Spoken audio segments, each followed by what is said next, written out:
prier pour nous. Merci Seigneur Jésus pour ton amour, ta bonté et ta fidélité Seigneur.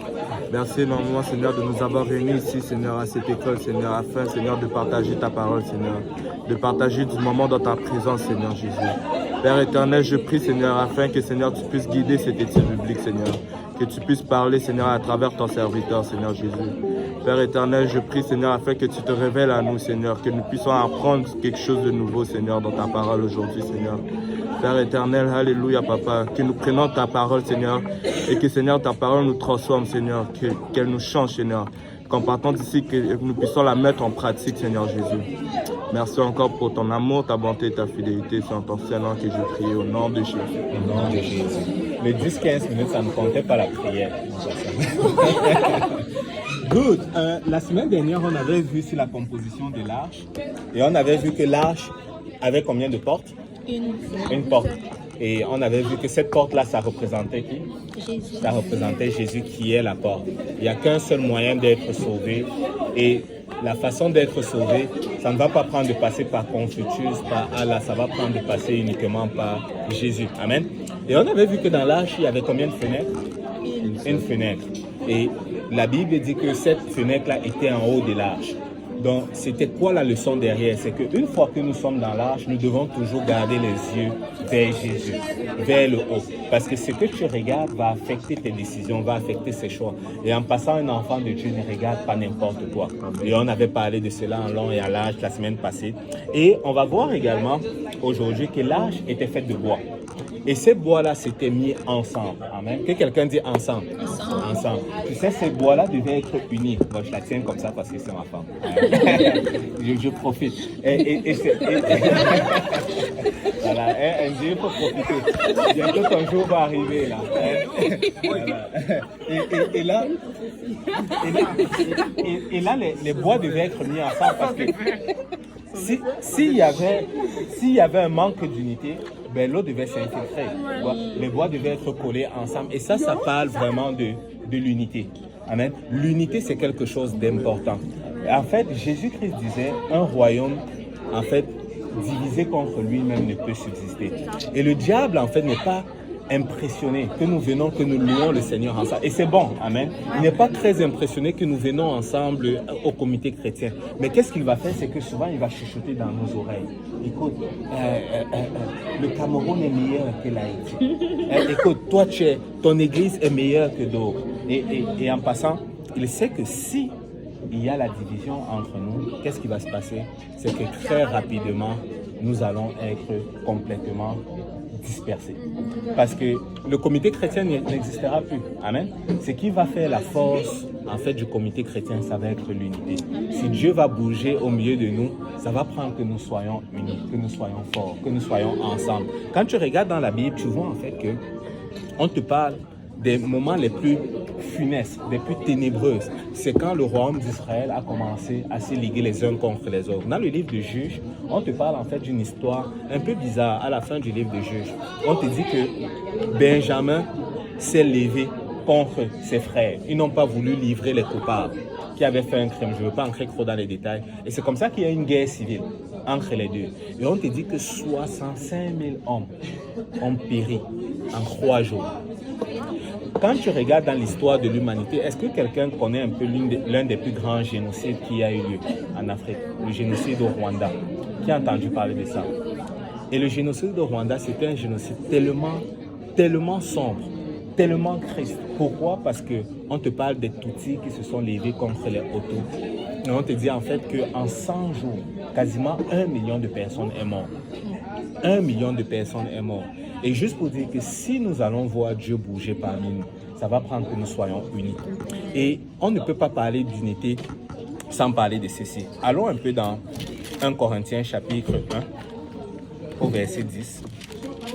Et ça nous parle un peu de 3 ingrédients vraiment pour préserver l'unité. 1 Corinthiens chapitre 1, verset 10. Si quelqu'un là, s'il peut le shooter. 1 Corinthiens chapitre 1, verset 10. Et juste pour expliquer un peu le contexte du livre de Corinthiens, tu sais, Corinthiens, c'était une église vraiment terrible. Dans l'église de Corinthiens, il y avait tellement d'impudicité, il y avait des querelles, il y avait des magies, des divisions. On te parle même, en fait, d'un fils qui a pris la femme de son père. Ça, c'est dans l'église de Corinthiens. Je crois franchement que s'il y avait une église comme pareil, je suis sûr que le frère Andy lui-même, il aurait toqué dans cette église pour dire pardon mon cher, fermez cette église. Dieu n'est pas là, fermez cette église. Mais malgré le fait qu'il y avait autant d'abominations, Dieu était quand même là. Dieu bougeait. Pour dire que l'église n'est pas parfaite. L'église n'est pas parfaite, mais il y avait également la division dans l'église de Corinthe. Si on peut aller au verset 10. Je vous exhorte, frère. Non? Non? Tu es au verset 1.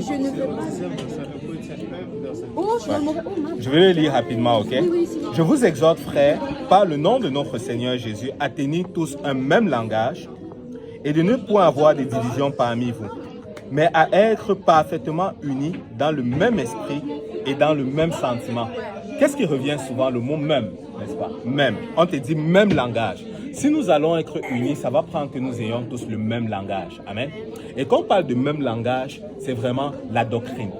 Tu sais, on ne peut pas être divisé si le fait de savoir qu'est-ce que ça prend pour être sauvé. Moi, j'estime que si on est chrétien, ok, et qu'on vient, on veut aller vers Christ, c'est pour savoir ce que ça prend pour être sauvé. Au-delà du fait d'avoir un bon moment entre frères et sœurs, d'avoir un temps où nous prenons des collations, un peu de bonbons. Le but de cela, c'est pour qu'on se rapproche plus de Christ et pour qu'on soit sauvé. Ouais? Et si nous allons être unis, il faut également qu'on ait un même langage. Écoute, je ne veux pas savoir qu'est-ce que le frère Pierre, que ce soit frère Pierre, pasteur Pierre, ça importe peu. L'important, c'est qu'est-ce que la Bible dit. Amen. Mon opinion importe peu. L'opinion de Dieu, c'est ce que nous avons besoin. Amen. Et s'il y a quelque chose que nous devons être sûrs, c'est qu'est-ce que ça prend pour être sauvé. Et la Bible dit en fait que pour être sauvé, écoute, ça prend de se repentir. Jésus-Christ dit, sans la repentance, vous tous vous périrez. Je sais que nous, on est une génération où on n'aime plus trop parler de la repentance. On veut parler de l'amour de Dieu. On veut parler de la bonté. Mais écoute, Dieu ne peut pas te sauver sans un cœur repentant. Amen.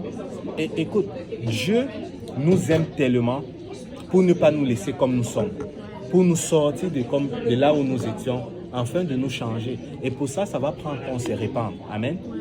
On ne peut pas vivre dans le péché, être dans la boue, prendre plaisir au péché et à la fin espérer être sauvé. Non, non, c'est pas possible. Et on doit être honnête envers nous-mêmes. Amen. Et quand tu regardes dans la Bible, on parle de la repentance. On te parle également du baptême d'eau. Écoute, le baptême d'eau, c'est également important. Et j'ai aimé le témoignage du frère Andy, comment il cherchait des endroits pour se faire baptiser. Et il disait que, on lui disait que pour se faire baptiser, il doit attendre plusieurs temps. Non, il a commencé à regarder. Et finalement, il a été baptisé. Amen.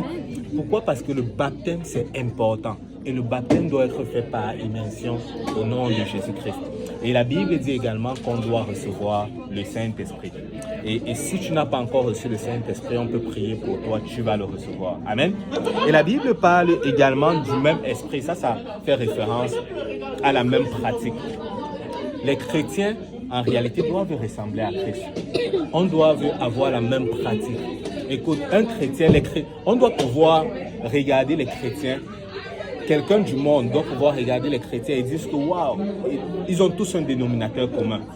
C'est qu'ils prient, ils lisent la parole de Dieu, ils jeûnent, ils évangélisent. Écoute, on doit tous avoir ce dénominateur commun là comme pratique. Amen. Jésus-Christ disait lorsque vous priez. Après cela, il disait lorsque vous jeûnez. Après, il disait lorsque vous donnez. Et pourquoi? Parce que Dieu s'attend à ce qu'on fasse ces choses. Un enfant de Dieu doit prier. Il doit lire sa Bible. Il doit jeûner. Amen. Il doit évangéliser. Il doit être engagé dans la grande commission. Amen. Et moi, j'anticipe. Et j'anticipe que, c'est à la fin de cette session, écoute, que le comité chrétien aille jusque là-bas. Oh, amen. Parce qu'on ne veut pas juste on n'est pas un musée des saints. On est vraiment des fleuves d'eau vive. La Bible dit que celui qui croit en Dieu, les fleuves d'eau vive vont couler de ton sein. Tu sais, quand tu es chrétien, écoute, Jésus ne veut pas juste rester à l'intérieur, il veut que ça s'écoule, que tu commences à partager de lui, tu commences à témoigner. Et j'ai beaucoup aimé encore le témoignage du frère Andy qui parlait comment la sœur Noémie l'a rencontré à la bibliothèque, l'a prêché et l'a même imposé les mains. Amen. Je ne sais pas quelle prière elle faisait, mais elle priait pour lui. Amen. Et c'est ça justement la chrétienité. Amen. Ça ne doit pas être contenu, mais ça doit couler. Ça doit couler. Est-ce que vous connaissez, vous avez déjà entendu parler de la mer morte? Oui. Oui. La mer morte, c'est une mer qui est en Israël. C'est quoi la particularité? Pourquoi c'est une mer morte? C'est parce qu'elle reçoit des autres courants d'eau, mais elle n'en donne pas. Ce qui fait que sa concentration en sel est très élevée. Et ça fait en sorte que tout souffle de vie a complètement péri. A péri en fait dans la mer morte. Si tu peux littéralement marcher sur cette mer-là. Pourquoi? Parce qu'elle reçoit, mais elle n'en donne pas. Et souvent, c'est ça les enfants de Dieu, les chrétiens. On reçoit, on va à l'église, on vient aux communautés chrétiennes, on reçoit. Mais ce qu'on a reçu, Dieu s'entend ce qu'on donne également aux autres. La Bible dit, c'est ça. Vous avez reçu gratuitement, on doit donner également gratuitement. Amen. Donc ce que nous recevons ici, ben, donnons-le dans notre salle de classe. Donnons-le à nos collègues de travail. Donnons-le un peu partout. Amen. Et nous devons avoir la même pratique. Et nous devons avoir le même sentiment. Le même sentiment, ça fait vraiment référence aux émotions. En fait, la Bible dit que nous devons pleurer avec ceux qui pleurent et nous réjouir avec ceux qui se réjouissent. Amen. Et vraiment, nous devons être unis comme les bois. Oui, je stoppe mon temps en passant. J'avais 15.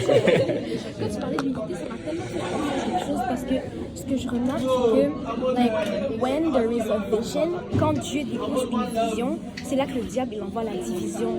Parce qu'il sait que quand ça vient de Dieu, ça va vraiment prospérer, mais pour sa gloire. Fait que c'est sûr qu'il y aura de la division, que ce soit des distractions, que ce soit des querelles ou peu importe, pour justement essayer de défaire ce que Dieu a assemblé.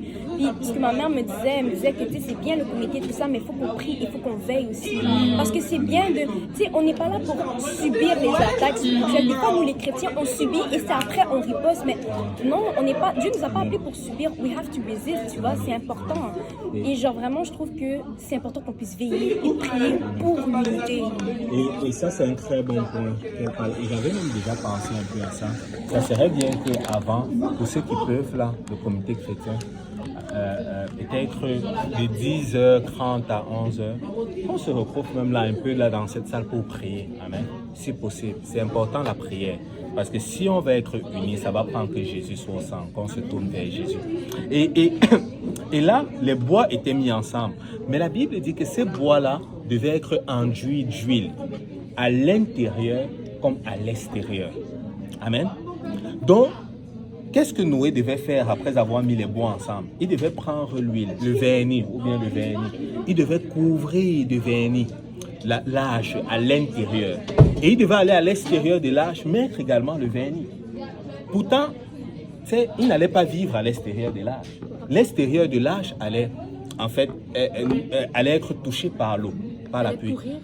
Oui, mais pourquoi l'extérieur? Pourquoi pas juste l'intérieur? Et vous savez, si Noé n'avait pas exécuté exactement comme Dieu lui avait dit, l'arche allait s'effondrer.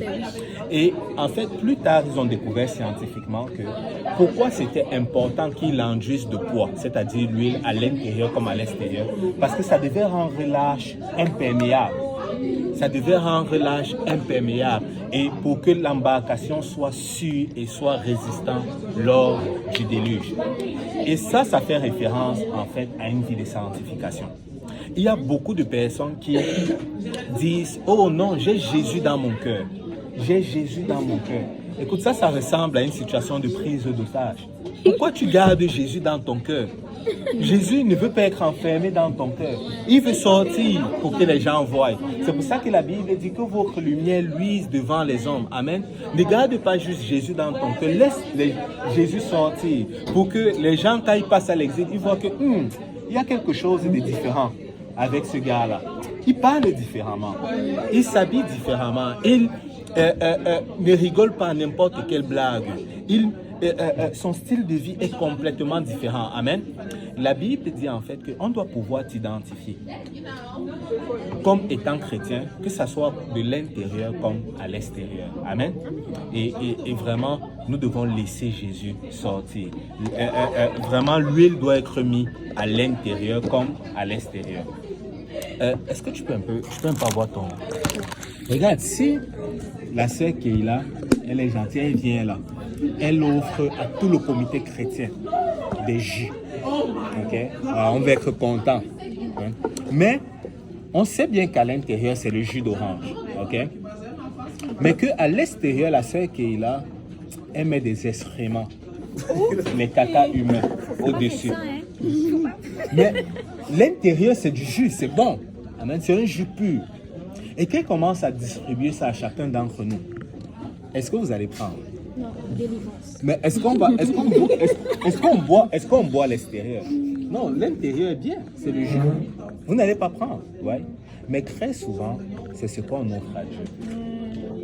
C'est qu'on veut donner à Dieu juste l'intérieur, mais l'extérieur est complètement pourri. Amen. Mais Dieu veut qu'on l'offre l'intérieur comme l'extérieur. Si quelqu'un peut aller dans Romains chapitre 12. Romains chapitre 12. À partir du verset 1. Romains, si quelqu'un peut shooter rapidement, mon temps est en train de filer. Romains 10, verset 1 à verset. Romains 12, pardon. Romains 12. Verset quoi? À partir du verset 1. Je vous exhorte donc, frères, par les compassions de Dieu, à offrir vos corps à offrir vos cœurs. corps. Relis encore bien. Offrir vos cœurs ou vos corps? Vos corps. Vos corps. Relis encore haut et fort. Parce que... Je vous exhorte donc, frères, par les compassions de Dieu, à offrir vos corps. À offrir vos corps. Pas juste le cœur. Beaucoup de gens disent j'ai Jésus dans mon corps. Dieu veut tout le corps. Amen. Il veut aussi bien l'intérieur que l'extérieur. Amen. Et, continue. Comme un sacrifice vivant, saint, agréable à Dieu, ce qui sera de votre part un culte raisonnable. Amen. Il dit que cela n'est qu'un culte raisonnable, ce n'est pas exagéré. Dieu veut tout. Amen. Dieu veut tout. Et je ne veux pas vraiment élaborer là-dessus, mais on doit pouvoir voir Christ en toi, pas juste à l'intérieur, mais également à l'extérieur. Amen. Et l'arche, quand tu regardes la structure de l'arche, tu vois que l'arche avait 3 étages. Et ça fait vraiment référence aux 3 étapes du salut.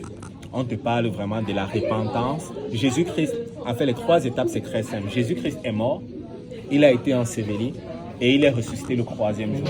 Ben, nous également, on doit se repentir. Quand tu te repens, qu'est-ce que tu fais en fait? Tu t'identifies en Jésus-Christ dans sa mort. Tu meurs à ton ancienne vie. Tu meurs, et il y a cet exemple-là, une des sœurs qui étaient, oui, prends même 2 si tu veux, des sœurs qui étaient dans le monde avant. Elles allaient beaucoup dans les clubs, elles vivaient une vie de débauche. Et là, en fait, quand elles ont donné leur vie à Dieu, c'était 2 sœurs, et leurs amis n'arrêtaient pas toujours de les inviter dans ce genre de choses. À un moment donné, elle a écrit une lettre à leurs amis, elle les a envoyé ça par la poste. Et sur cette lettre-là était écrit ceci: arrêtez de nous chercher dans ces choses, nous sommes morts à ces choses-là. Nous sommes complètement morts. Arrêtez de nous appeler pour nous inviter. Et ça, c'est vraiment typique de la repentance. Amen. Parce que tu meurs à ton ancienne vie pour commencer à faire la volonté de Dieu. Et après la mort, ben, quelqu'un qui meurt, est-ce qu'on le laisse à l'extérieur ou on creuse 6 pieds sur terre pour l'enterrer?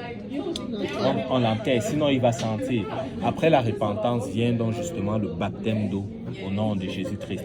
Et la Bible dit que tu t'identifies à Jésus-Christ dans son ensevelissement quand tu es baptisé. Parce que le livre de Romains dit, nous avons donc été ensevelis avec Christ dans les eaux du baptême. Et 3 jours après, la Bible dit que Jésus-Christ est ressuscité. Et quand nous recevons le Saint-Esprit, nous recevons un esprit vivifiant. Cet esprit qui était mort lorsque Adam et Ève avaient péché reprend vie. Et notre relation avec Dieu est rétablie. Amen. Et 3 étages dans l'âge. L'âge était extrêmement grand, quasiment comme toute cette bâtisse de Marie-Victorin. Mais dans cet âge-là, il y avait juste une porte, une fenêtre, et tout était fermé. Et devinez quoi? Dans l'arche, il y avait Noé et sa famille. Ça, c'est encore bien.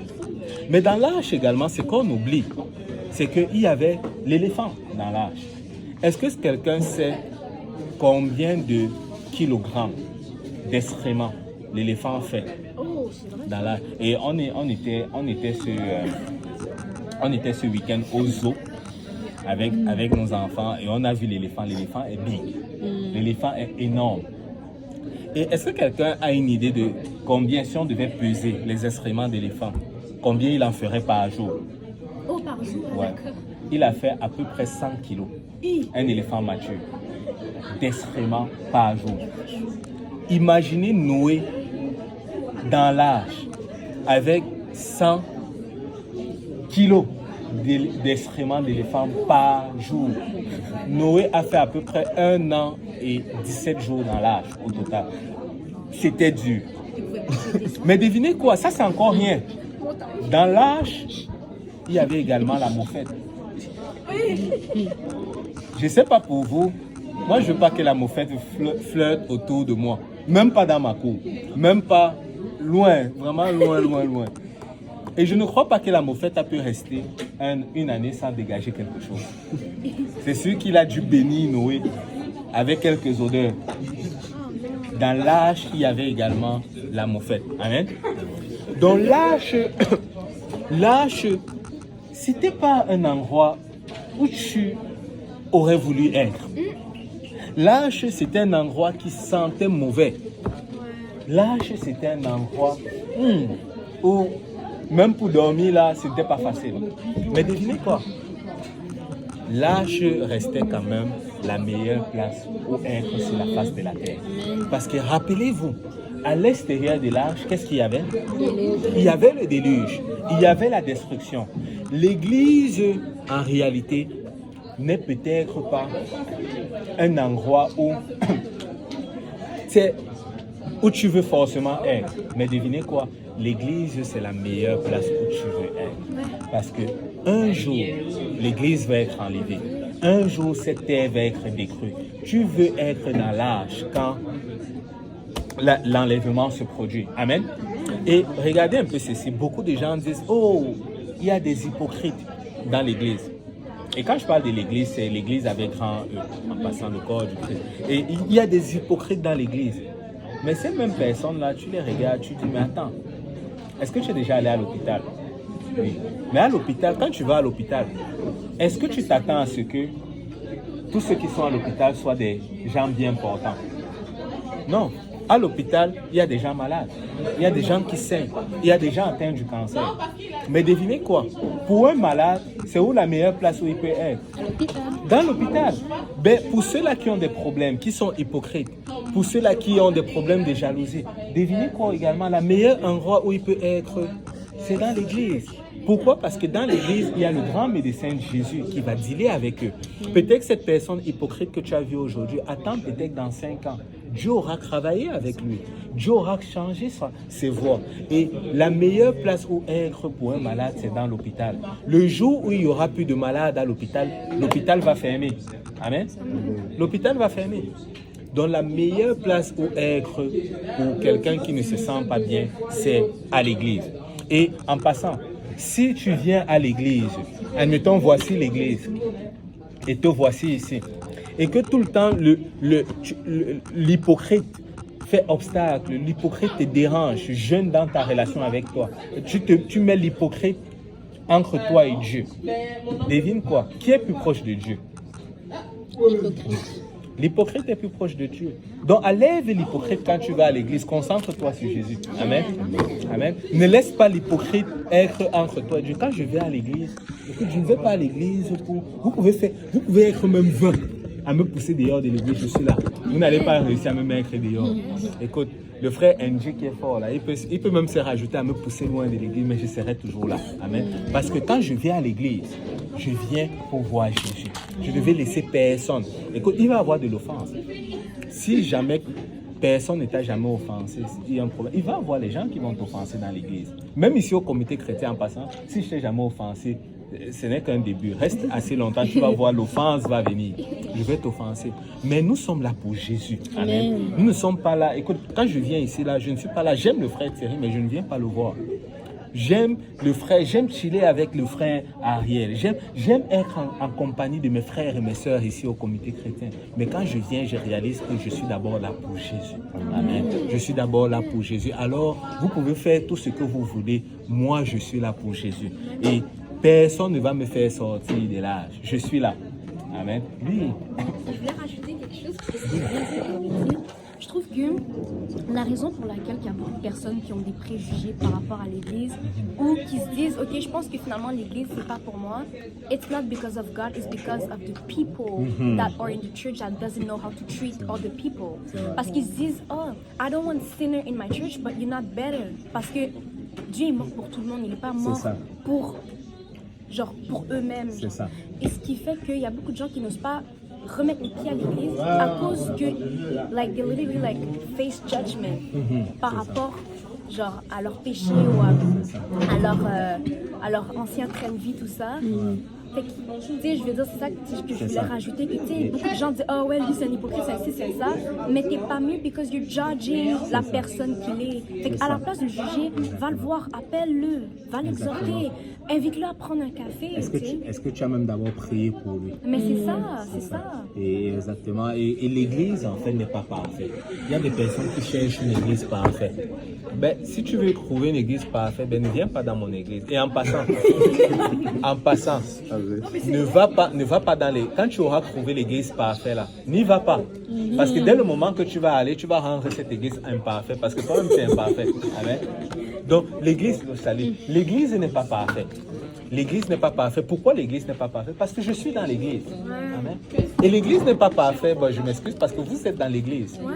Mais c'est la meilleure place pour être sur la face de la terre. Amen. Amen. Ça reste la meilleure place pour être sur la face de la terre. Et je vais terminer par ceci.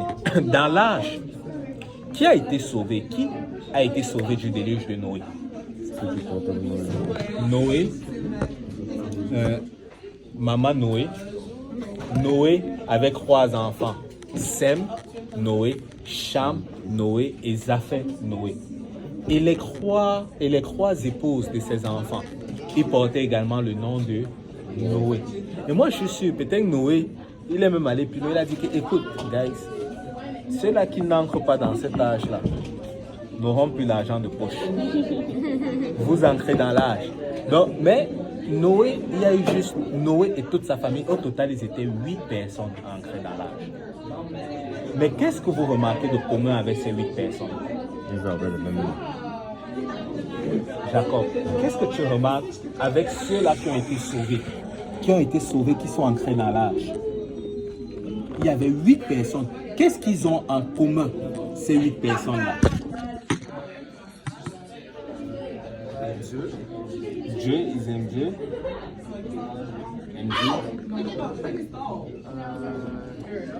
Ils étaient tous partis de la même famille, non? Ah, donc ils faisaient tous partie de la même famille, donc ils portaient tous le même nom de famille. Et c'est pour ça en fait que la Bible dit que toutes les familles du ciel portent le même nom. Ça, c'était la première description qui a eu lieu sur la face de la terre. Ceux qui ont été sauvés portaient tous le même nom. La deuxième description, on va le voir plus tard, c'est avec Lot. Lot, en réalité, quand il est sorti, lui, de Sodome et Gomorrhe, il portait également le même nom. Il y avait papa Lot, maman Lot et ses 2 filles. Lot avait 2 autres filles. Mais elles étaient déjà mariées, elles avaient changé de nom de famille. Elles sont restées à Sodome et Gomorrhe et elles ont péri à Sodome et Gomorrhe. Dans la première description, ceux qui ont été sauvés portaient le même nom de famille. La deuxième description, le même nom de famille.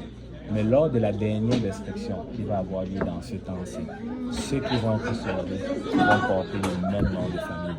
Et la seule façon de porter le nom de famille, c'est au travers du baptême. C'est pour ça qu'on n'arrête pas d'insister. Il faut faire attention dans le nom à lequel tu te fais baptiser. Quand tu regardes dans la Bible, tous les baptêmes étaient faits uniquement dans un seul nom au singulier. Allons un peu dans le livre de Actes, chapitre 2. Actes chapitre 2, verset 38. Acte 2, 38. Si quelqu'un là s'il peut lire. Et une autre personne, peut-être Andy, s'il peut aller peut-être dans Galates chapitre 3, 27. Galate ou Acte? Toi, tu vas aller dans Galates 3, 27. Et peut-être lui, il va aller dans Acte 2, 38. Ouais. Pierre leur dit, répentez-vous et que chacun de vous soit baptisé au nom de Jésus-Christ. Que chacun de vous soit baptisé dans quel nom? Au nom de Au Jésus-Christ. nom de Jésus-Christ. C'est pour ça qu'on n'arrête pas de dire en fait que le baptême n'est pas dans les titres, Père et Saint-Esprit, mais c'est dans le nom au singulier de Jésus-Christ. Parce que toutes les familles du ciel portent le même nom. 3, 27. Et regarde, si tu peux lire un peu. Et là, ouais, vas-y. Vous tous qui avez été baptisés en Christ, vous avez revêtu Christ. Vous tous qui avez été baptisés en Christ, vous avez revêtu Christ. En d'autres termes, vous portez le nom de Christ. La seule façon de porter le nom de Christ, c'est au travers des eaux du baptême. Et c'est pour ça que Dieu nous laissait déjà, dès l'histoire de Noé, des résidus de ce qui va arriver dans notre temps. Ceux qui ont été sauvés, ils portaient tous le même nom. Et c'était le nom de Noé. Mais ceux qui vont être sauvés lors de cette destruction doivent porter également le même nom. Et ça doit être le nom de Jésus-Christ. Amen. Est-ce qu'il y a des questions ou des commentaires? Oui. Offense, ça veut dire quoi? Pardon? Offense. Offense. Oui. Mais est-ce que l'offense, ça peut durer une seconde ou c'est vraiment un truc qui dure au long terme? Ben, en fait, l'offense, c'est quelque chose qu'une personne t'a fait ou bien une situation qui t'a fait du mal, qui t'a blessé. Et souvent, ben, ça a des conséquences. Tu sais, et le truc, c'est que l'offense, c'est à toi de décider combien de temps ça va durer. Si vraiment il te prend après 2 secondes, c'est fini. Gloire à Dieu, ça c'est très bon. C'est ça qu'il veut, c'est ça qu'on veut. En fait, c'est justement ça qu'on veut. La Bible dit qu'il est impossible que l'offense n'arrive pas. Ce n'est qu'une question de temps. L'offense va arriver. Mais c'est toujours comment nous réagissons par rapport à l'offense qui va déterminer. Si tu réagis, tu sais, moi je crois que, en fait, le problème, comme mon pasteur dit souvent, l'un de mes pasteurs dit souvent, le problème n'est pas le pressoir, ou bien on peut dire le mixeur, ou bien le pressoir. Tu sais, le problème, c'est ce que tu mets dans le pressoir. Tu sais, si tu mets le citron, ben, qu'est-ce que ça va donner? Ça va donner le jus de citron. Mais si tu mets l'orange, ça va donner le jus d'orange. Le problème n'est pas les offenses. Les offenses vont arriver. Mais c'est toujours ta réaction. Comment tu réagis? Est-ce que tu es quelqu'un qui va réagir d'une façon aigre ou bien tu es quelqu'un qui va mettre le citron? Oui. Et aussi, ça me fait penser à quelque chose, c'est que des fois, il y a certaines personnes que je trouve qui... Et moi, j'avais ce problème-là avant. Ben oui et non. Comme avant, je réagissais beaucoup aux offenses. Mais au début de ma foi, et Dieu m'a révélé que c'était pas bon, je réagissais pas aux offenses, mais je laissais ça me détruire de l'intérieur. Mais j'avais pas de réaction face à ça, mais ça me détruisait peu à peu, ce qui faisait que j'avais de la haine envers ces personnes-là qui faisaient des offenses, même si que je me disais, oh Seigneur, au moins je les ai pas insultés, au moins j'ai pas riposté, mais il y a quand même eu un effet néfaste. Si vous dans voulez, le cœur, justement. lors de l'exhortation tantôt, si vous voulez, on peut en discuter plus longtemps, on peut ouvrir quelques passages par rapport à l'offense, Ouais. mais il faudrait que quelqu'un mette offense, comme ça on va en parler. Mais c'est lourd, pardon. C'est ça, ouais, on peut en parler, on peut vraiment en parler par rapport à l'offense. Et je trouve que c'est un très bon sujet. C'est un très bon sujet. Gloire au nom du Seigneur. Donc, on va passer à l'autre phase. C'est qu'on va faire. Je vais juste libérer cette assiette. Si quelqu'un a une feuille, chacun va écrire un sujet qu'il aimerait qu'on partage et on va échanger là-dessus. Les petits pains, c'est ça. C'est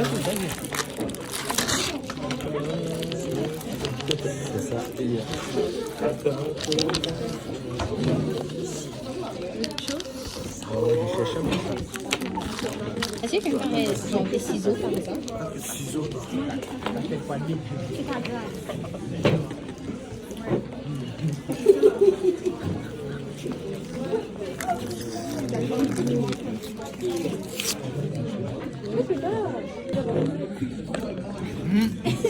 Le job de Mike est toujours compliqué. Ouais, c'est ça. On va mettre le papier ici, là. C'est ça, on met le papier ici. Je sais même pas quoi écrire. Moi non plus. Ah ouais, on met le Ah, papier là. j'ai Je sais pas quoi écrire. Hein. Non. Seigneur, donne-nous l'inspiration. Les sujets croustillants que vous voulez qu'on en parle. C'est à cause de ça que je me suis déplacée. Ah ouais? C'est là. Désolée. Non, promène encore Non, ça elle a là-bas. déjà fait, elle a déjà fait. Voilà. Parce que pendant tout le temps qu'il enseignait, moi j'étais là. Juste à et je côté. te jure, quand C'est pour ça que t'étais Non, on pensait que tu étais en prière.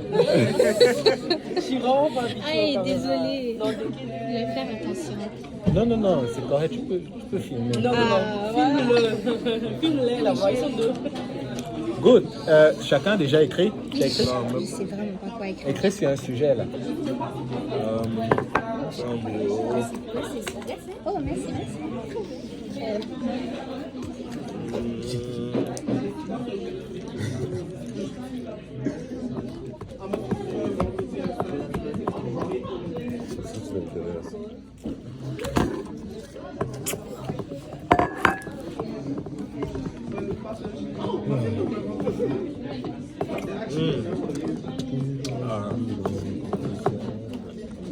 Andy, est-ce que tu joues un instrument? Je veux réapprendre le piano. Ah, tu avais commencé un peu? Étant petit, j'en faisais. Sauf que le problème est que j'ai fini par arrêter parce que je détestais ça. Quand j'étais petit, parce que j'étais forcé à y aller. Moi aussi, Je comprends. J'étais forcé à y aller, j'ai fini par arrêter. Mais Tu vas te remettre un peu là. ouais. C'est bon. Tu es jeune. Ouais. Tu as des doutes que tu es jeune. Ah, normalement. J'espère. Certaines personnes diraient que je suis vieux. Ah, il y a 4 ans, je pensais que 18 ans c'était vieux. Ah, il y a 4 ans, je pensais que 18 ans, j'allais habiter tout seul, j'allais déjà avoir un enfant. Sérieux? Je me vois là maintenant, je me dis jamais. Attends, t'as quel âge? 18. Ah, c'est ça. Parce que moi, je ne te donnais pas plus que 18 là. Parce que tu dis à 18 ans. Je pensais que là maintenant tu disais que tu avais 21. Là, j'étais comme non, toi tu as 18.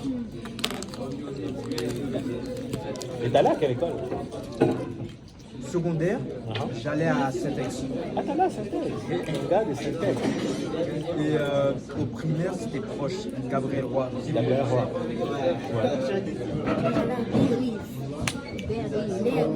École bien terminée. Qui m'a fait des livres, comprends? Oui. Ça me pas.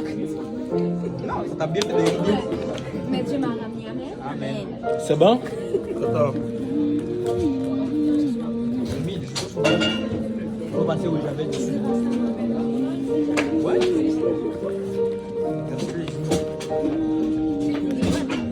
Ce que tu as écrit là. Non, j'ai pas vu, hein, mais ça avait l'air de prendre du temps là.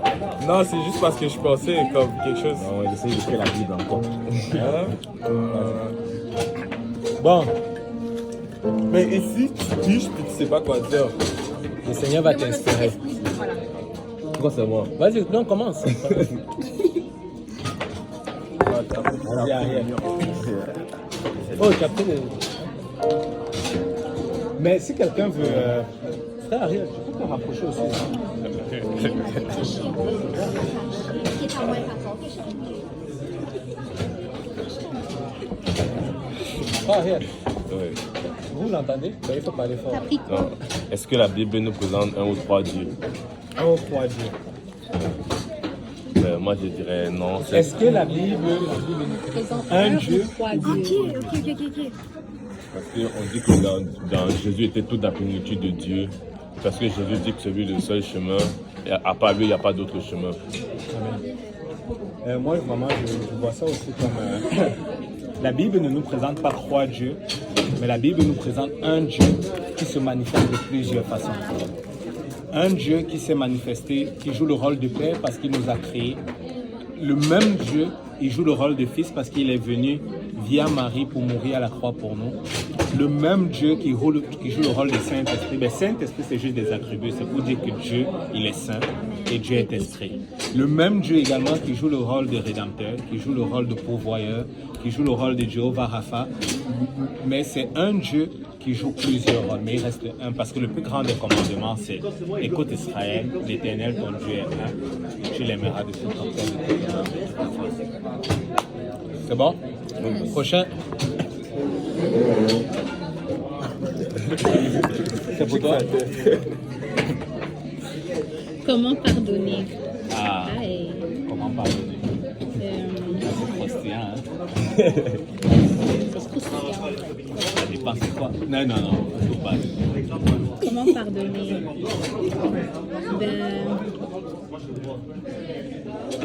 En passant, si vous avez pris vos Inspire-moi, papa Dieu. Non, mais je dirais pour pardonner, ça prend d'être honnête avec soi-même, de regarder c'est quoi vraiment qui a... Regardez.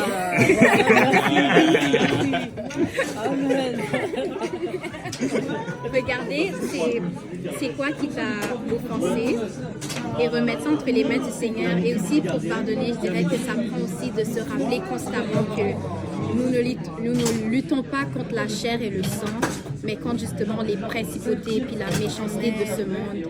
Fait que je dirais pour pardonner, vraiment de se garder ça en tête qu'on ne lutte pas contre la chair et le sang, mais contre justement des affaires spirituelles, dans le sens que comme s'il se passe quelque chose avec quelqu'un, peut-être que la personne a vécu quelque chose, ou bien toi, tu as vécu quelque chose qui fait qu'en ce moment-là, tu as été offensé, ou bien la personne t'a offensé parce qu'elle a vécu des choses, etc. Mais tout, ça se peut que, il y ait des liens, des esprits impliqués là-dedans. Donc, demander l'aide du Seigneur pour pardonner et aussi se rappeler qu'on n'est pas supposé être l'un contre l'autre. C'est pas la volonté du Seigneur qu'on soit divisé, mais bien au contraire, c'est la volonté du diable qu'on soit divisé. Puis on ne veut pas faire la volonté du diable, on veut faire la volonté du Seigneur. Donc, pour pardonner, vraiment être honnête avec soi-même, se rappeler qu'on ne lutte pas contre la chair et le sang. Prier à propos de cela, demander la direction du Seigneur et prendre la décision de pardonner. Je trouve que, et j'ai aimé ça quand tu as dit qu'on n'est pas appelé à lutter entre la chair et le sang, parce que quand il y a un conflit avec la personne, le monde, et c'est ça que j'ai dit, le monde spirituel est beaucoup plus réel que le monde réel tel qu'il est, parce que le monde spirituel affecte notre monde en ce moment.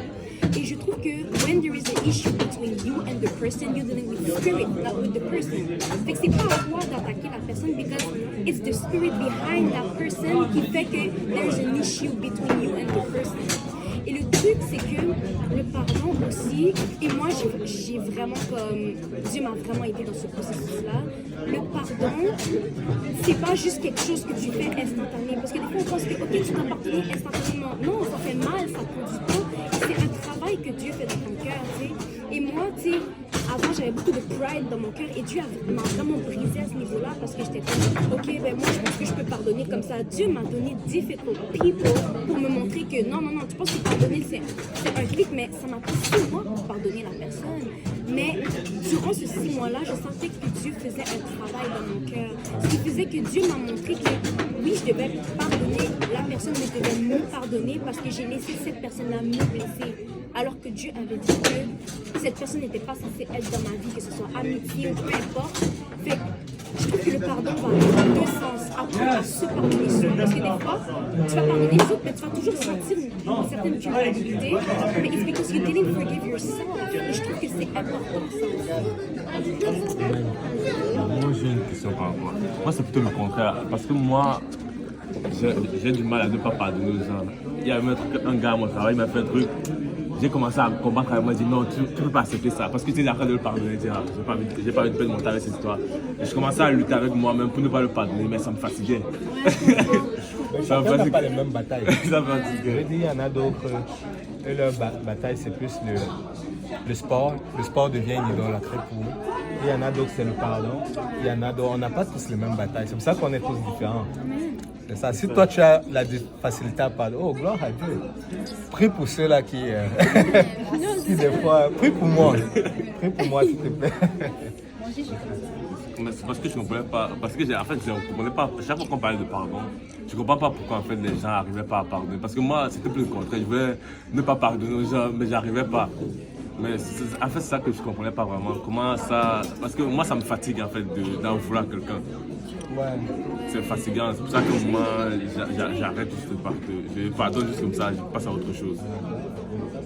Et je trouve aussi que, qu'est-ce qui est drôle, c'est que des fois, l'ennemi, il profite de faire en sorte que ce processus-là soit plus lourd parce que forgiveness, it's what makes you look more like Jesus. Parce que c'est grâce à ça qu'on est sauvé. Fait que le diable, lui, il veut pas qu'on ressemble à Jésus, il veut qu'on soit divisé justement. Fait que c'est pour ça, like, il va vraiment comme, tu sais, je veux dire, faire en sorte qu'on ait ce problème-là justement, tu sais. Mais je trouve que vraiment, le pardon, comme je l'ai dit, c'est ça, c'est vraiment un processus. Il faut vraiment être honnête comme tu as dit. J'ai vraiment adoré quand tu as dit ça. Il faut être honnête avec soi-même et envers Dieu. Je adore que Dieu. Tu dis quoi? On adore que Dieu a aimé. Oh! Amen. Mais c'est vrai, il y a raison. Ouais, je voulais juste rajouter un truc, c'est que la plupart du temps, ce qui m'aide moi, ouais, caméraman. La plupart du temps, ce qui m'aide moi particulièrement, c'est quand je me pose la question, c'était quoi l'intention de la personne? La personne m'a offensé, mais c'était quoi son but? Parce que la plupart du temps, les gens, en fait, ils ont une bonne intention, mais ils le font mal en fait. Parfois même, c'est pas qu'ils se sont levés le matin, aujourd'hui là, je vais offenser qui là. C'est pas ça en fait. Donc ça arrive. Donc la première chose que je me demande, c'est c'était quoi l'intention de la personne? Est-ce que c'était intentionnel? Est-ce que la personne voulait bien faire? Est-ce que la personne n'a même pas fait attention? Ça aide beaucoup personnellement. Et l'autre chose que je me dis aussi, c'est que c'est pas parce que je pardonne à quelqu'un que automatiquement je suis réconciliée avec la personne. Parce qu'il faut que je vois l'effort de la part de la personne, ou bien que je vois un signe que la personne a réellement changé pour qu'on redevienne, on va dire, amis, ou bien pour que la relation soit restaurée. Mais au moins le pardon, à mon niveau, j'ai cette responsabilité que je dois pardonner cette personne. J'ai une question pour toi. Est-ce que, par exemple, si quelqu'un t'a fait du mal, par exemple, est-ce que tu vas forcément redevenir ami avec cette personne-là? Des fois, ça peut arriver. Ou est-ce que tu vas quand même, dans ton cœur, t'as pardonné, you're okay with the person, mais tu te dis que t'aurais pas aimé que cette personne revienne dans ta vie. Par contre, si la personne vient te parler, tu sais, je veux dire, tu réponds normalement, mais tu gardes cette certaine distance. Comment toi tu... Moi, je garderai la distance tant que je ne vois pas le changement dans la vie de la personne. Dans le sens que, supposons que toi et moi, les besties, tu me connais, je te connais.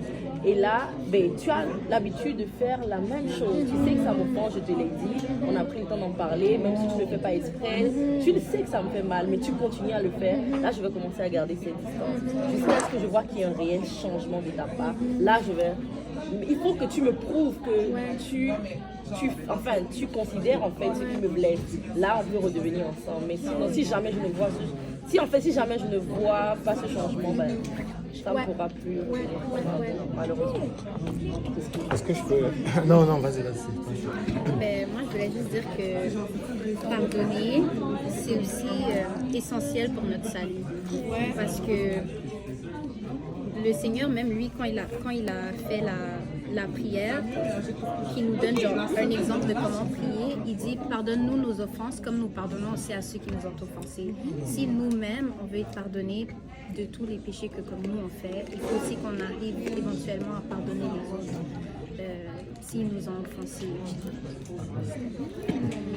Amen.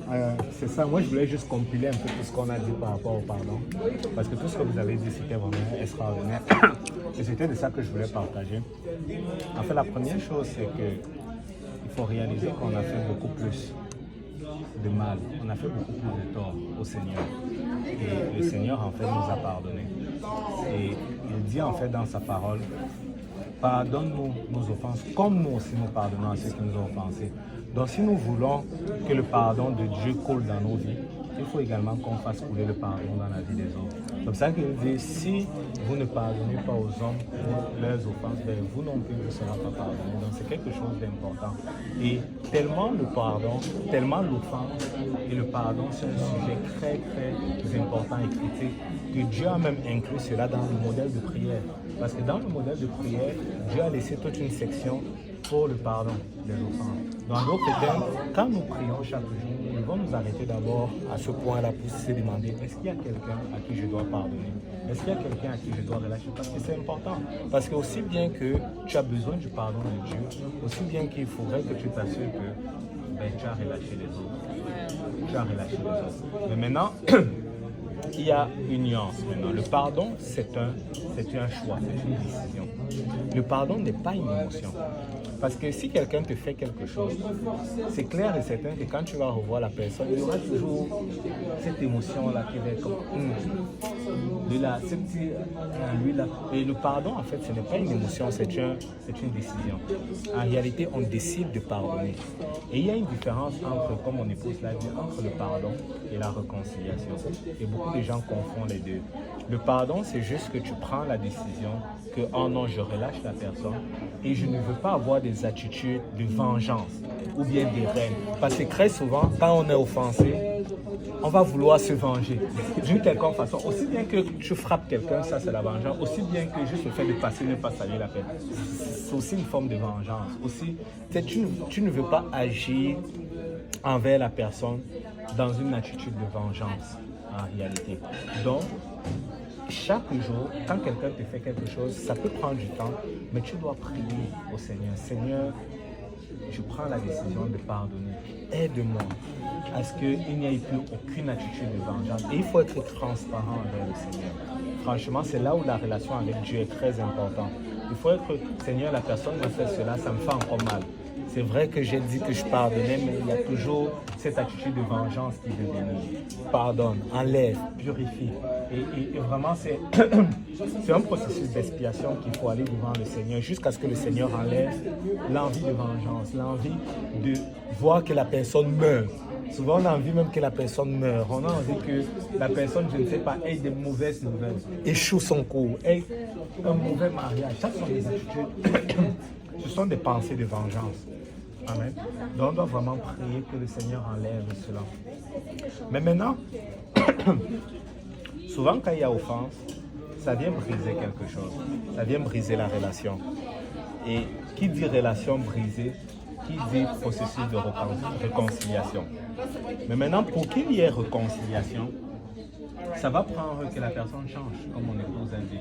Le Seigneur Jésus, quand il est mort à la croix, il est mort les bras ouverts. Et il a dit, pardonne-leur. Pardonne-leur car ils ne savent pas ce qu'ils font. Et il nous a pardonné. Mais écoute, pour que nous soyons sauvés, mais pour qu'il puisse avoir réconciliation, ça va prendre que nous on se répande. Donc ça va prendre qu'on change de comportement. La repentance, c'est un des moutons. Parce que si on ne change pas, on ne pourra jamais être réconcilié avec Christ. Et même s'il nous a pardonné, nous on va mourir dans nos péchés parce que Dieu c'est un Dieu saint. Pour qu'on puisse rétablir la relation, ça va prendre que nous aussi on prend la décision de renoncer au péché. Tu vois? Donc c'est la même chose. En réalité, un chrétien n'est pas un sac de boxe là où on va juste taper. Tu vas aller, la personne va te taper, tu vas dire ok je pardonne et tu vas retourner, ignorant les yeux fermés, on va encore te taper, tu vas... Non, ça va prendre que celui-là qui avait l'habitude d'être violent, qu'il change, qu'il arrête d'être violent. Une femme qui est battue par son mari, écoute, on ne va pas lui demander d'aller se réconcilier avec lui, on va lui demander de pardonner. Mais pour qu'elle se réconcilie, il va falloir que l'homme change. Il va falloir que l'homme arrête de se frapper. Sinon, elle risque de mourir là-dedans, dans cette relation. C'est pour ça que pour qu'il puisse avoir réconciliation, il va falloir le changement. Et tu peux le voir dans l'histoire de Joseph. Joseph, il avait pardonné ses frères, mais il les a fait passer un test. Est-ce que ses frères ont changé? Qu'est-ce qu'il a fait? C'est qu'il a réuni tous ensemble. Il a pris Benjamin, son frère qui avait la même mère que lui. Il les a élevés en présence de ses frères.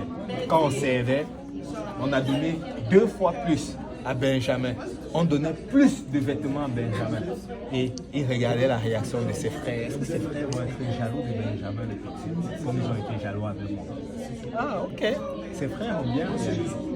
Et après cela, il a maintenant humilié Benjamin. Est-ce que quand on élève Benjamin, ses frères vont bien réagir? Okay. Est-ce que quand on humilie maintenant Benjamin, est-ce que ses frères vont bien réagir? Donc il a mis la coupe dans le sac de Benjamin Et ils sont partis. Et là, après ça, on dit, oh, c'est Benjamin qui a volé la coupe de voleur. Il a tous les frères de Joseph. Nous, on ne va pas retourner sans Benjamin, vers notre père. Prends notre place à la place de Benjamin. Prends notre père. Et quand Joseph a vu cela, il a pleuré. Il a dit, non, vous savez. Venez, vous êtes mes frères. Parce que pour qu'ils puissent avoir une réconciliation, il y a quand même quelque chose qui doit changer. Donc, c'est vraiment deux choses à ne pas confondre. Le pardon et la réconciliation. C'est ça. Bon, je ne sais pas s'il y avait d'autres choses à dire. Sinon, prochain papier.